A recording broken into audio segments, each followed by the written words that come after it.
Tackle storage for ice fishing is usually a pretty hot topic. People are always wondering how to store your jigs, how to store your spoons, how to store your tiki minnows, your plastics, all that kind of stuff. Now, I could talk about this for probably over an hour, but I'm not going to do that. I'm going to jump into the meat and potatoes of how we're storing our tackle, at least how I'm storing my tackle, because I really firmly believe in the world of ice fishing, efficiency is key. I want to be out there on the ice. I want to be able to chase down fish. I don't want to be fumbling around and messing with stuff. I don't want to wonder where things are. I don't want to lose stuff. And honestly, I really don't want to damage things. You know, our investment in ice fishing at times can be very substantial, not just from a monetary perspective, but from a timing perspective, right? So as I go through some of these options, really think about the efficiencies that this can bring to your ice game and how it can help you ultimately catch more fish. For starters, you want to keep your jigs someplace neat and safe. We got good quality tungsten, good quality hooks, good quality paint. You want to keep those hooks sharp. You want to keep that paint fresh. So you don't want them jumbling around and bouncing all over the place inside of a loose tackle box.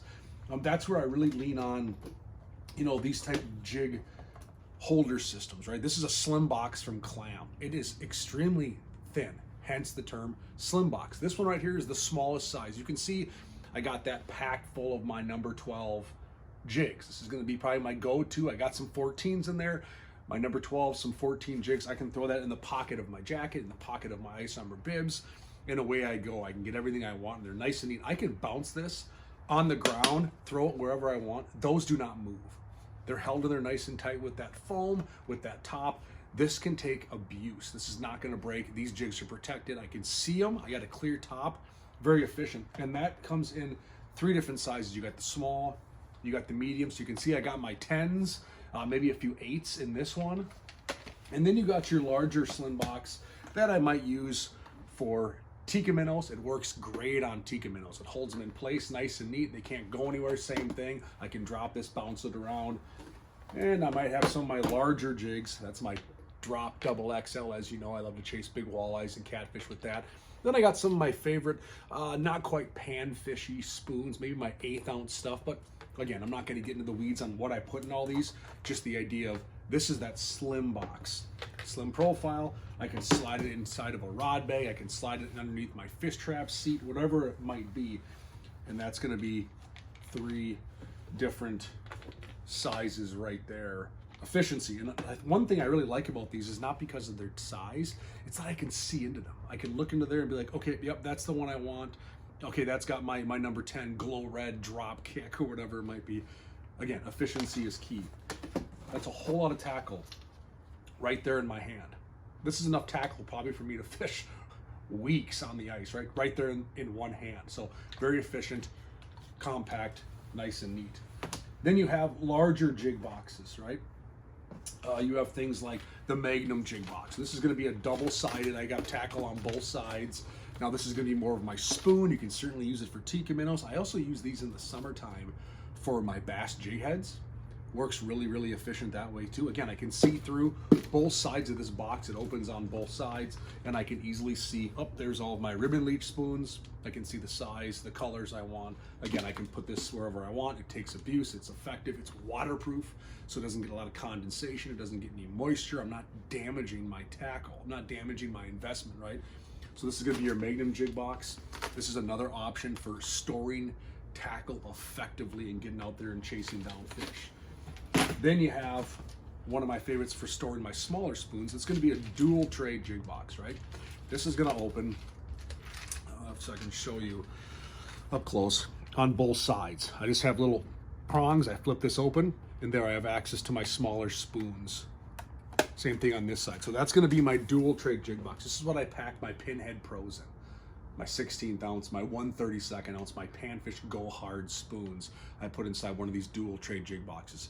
Again, little opening, it does it on both sides. I got a few different spots to store stuff on this side, and then a little deeper chamber on this side. Again, the idea is to keep things organized and neat. I can throw that in the glove box or the pocket of my coat, underneath my trap, on the dash of my truck, whatever it might be, and I can get after it and chase down fish. Super simple way to keep things organized and very, very efficient. Then you got larger spoon boxes, right? So this is just a spoon box. There's a big, thick piece of foam. The foam has notches in it, and inside each one of those little notches, you can store your spoons. So I got my spoons pushed down there. Again, I can see what's going on. I can see where they are. This is usually for some of my larger spoons. It works effectively. It can take some abuse as well, and you can throw this around. So this is going to be your larger spoon box. Then you got one that's a little smaller size as well. This is going to be more of my specific catfish spoons, so I might dial things a little more with this smaller deluxe spoon box, and I might use the larger deluxe spoon box just for maybe you know, a safe haven. You know, this is my back stock. Maybe I got a bunch of extra stuff that I'm not sure if I'm going to use, but it's a nice place just to keep things neat, organized, safe, and protected. And then maybe more of my hardcore. I know I'm running with these this weekend. I might grab this smaller spoon box and get after it. You know, another one is just a simple bait puck, right? All kinds of brands make these bait pucks. A lot of people use them for maggots. I actually use them to store silkies, some Mackie plastics, soft plastics, maybe a few jigs, maybe some things I'm really going to use right now. Like in the next hour, I might store some plastics, some silkies in here, a few jigs, maybe a spoon or two I really like. Close this up, put it in my pocket.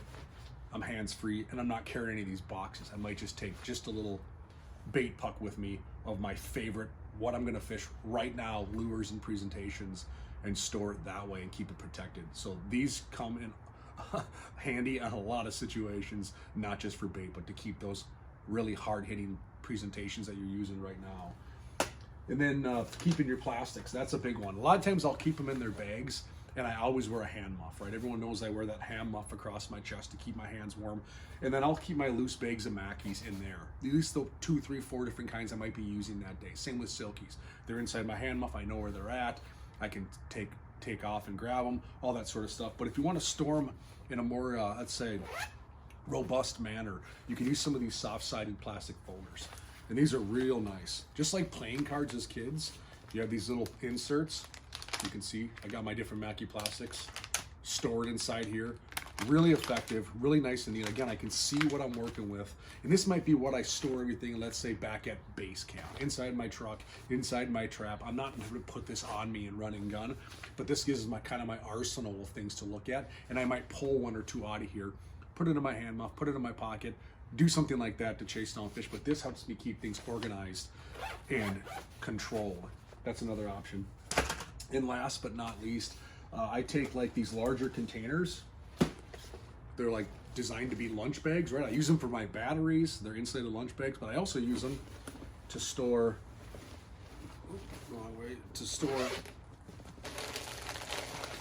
extra plastics, all of my things. So this is where I'll take these jig boxes I was talking about, and I store them inside here. I can put a whole bunch of stuff inside here, zip it shut, throw this wherever I want, bottom of the fish trap, on top of the tub, on top of the machine, backseat of the truck, whatever it might be. It's got a nice handle, but everything's in here nice and neat. We talked about all of this different stuff. I can put all of it and then some, zip this thing shut, you know, all the way up, and away I go. I got all my tackle in here for a day of fishing. So not only do you have these systems to keep your individual jigs organized, you got larger cases and stuff so that you can run and gun and have everything in one spot and you're not wondering where things are. So my big thing is staying organized on the ice helps you be efficient, helps you catch more fish, helps you eliminate wasted time, which ultimately makes the day way more productive. So don't overthink tackle storage. Just use some of the simple tools we already have at our fingertips. Be organized. It's a whole lot of fun. You can see what you got going on. And at the end of the day, you want to be out there on the ice, not wasting time, being efficient, and hopefully bending more rods on more fish this ice fishing season. So stay organized on the ice. Go out there, catch some fish.